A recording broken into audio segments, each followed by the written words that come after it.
How's it going, everybody? This is Brandon at Snake River Fly Shop. Got another fly tying tutorial for you today. This time we're going to be talking carp flies. This is one of my all-time favorites, and probably caught more carp in the last 5 or 6 years on this thing than anything else in my box. It's more or less had a day below American Falls, throwing the JJ special for smallmouth, started crushing carp on it, and found that sizing that basically the classic JJ down, making a few minor tweaks, has made it pretty much universally fished for me on the Portneuf, the Snake, lake situations, just about anywhere there's carp and there's crawdads. And so today I got a moonlit. This is their ML801, one of their new Tagata hooks in the vise, and a number 6. They got it in a wide range, really tough, really strong, but it's got that perfect short shank. And a little bit wider gap with that up point, so you can really get those good hook sets. Bead color I haven't really found, makes a huge difference. One thing I'm going to ramble on for just a second about beads on carp flies and whatnot. So this is a 4.6 tungsten, just countersunk bead.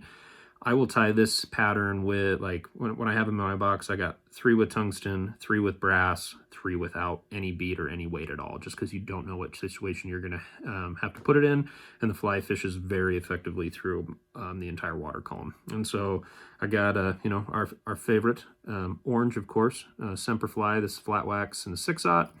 And we're just going to build up a little thread base here behind the bead, and we're going to work that thread down the hook shank just where it starts to bend. Okay, and so for the tail on this guy, I know the JJ has a yellow and brown. I've kind of eliminated that just to make it a little quicker, and I'll use yellow rubber legs, as you'll see here in a minute, to kind of give it that little pop of color. But this is just some, soft hackle, marabou, chickaboo, whatever you want to call it. I've got 2 puffs here that I pre-selected. I'm going to come in and just kind of pull those together. Makes a really nice tail. I don't want this tail to be outrageously long, and so I'm going to come in, give it a couple loose wraps here. More or less want it to be roughly the length of my shank, just like any classic bug, maybe a touch shorter. And so I'm pretty happy with that. Come in and clip that out, leaving some on the shank so we don't have just a big weird bump.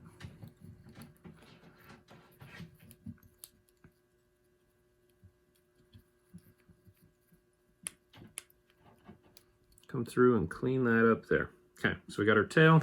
Next on the list here, just some medium olive chenille.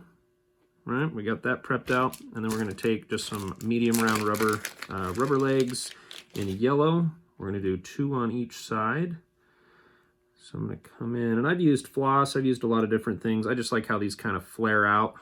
One nice thing about these two is that this fly, being, in the tungsten or the brass versions, they definitely want to be a little bit more top heavy. And so having these like X-style legs coming out either side, when this bug buries itself, they almost act as like little kickstands. So you get that nice kind of tip up kind of look for those fish. And so I'm going to come in, kind of pre-prep my rubber leg here. We're going to fold, or actually we're going to go in and tie our chenille in first. Whole idea. So tie our chenille in. Right there in the back, and then we're going to kind of find the center point of our hook, and that's when we'll come in and tie our rubber legs. So we're just going to come in, fold those, pinch them over the thread, bring that sucker in, give it 2 wraps, and then I'm going to pull them to the opposite side, like so. And then with our other set, repeat that, like so. Securing those in, pulling down tight, and then advancing our thread up to behind the bead. So we'll come in and trim those up at the end. What I'll do is I'll come from underneath with my thumb, my pointer finger. I'm going to pull those legs forward. I'm going to come over and under, wrapping that chenille. Just kind of helps keep them out of the way a little bit. So 2 or 3 wraps behind the legs. One goes right in the middle, keeps them nice and flared out. One in front, and then where this bead is a little bit big, we're probably going to give it maybe 2, maybe 3 solid wraps just to kind of lock that bead in up front. A couple loose wraps behind, wraps in front, come in and trim that out. And we can go right into our whip finish. Like I said, nothing too wild and crazy, just more or less a sized down JJ, eliminated the hackle and some of the other moving parts, you know, over time, just because I didn't see it super necessary and the fish didn't seem to mind either. And so we'll come in and trim those legs. So now you get that nice X there. But like I said in the beginning, this is hands down probably my most productive carp fly that I carry around in my box. I mean, that's from Blackfoot Reservoir to the Snake to Alexander. I mean, you name it, they eat it. Great for, you know, throwing it out, stripping it back. You know, if you're fishing a lot more flats where you are doing, in a sense, blind casting, you know, barbell eyes on this goes a long way, so you can keep that hook point up.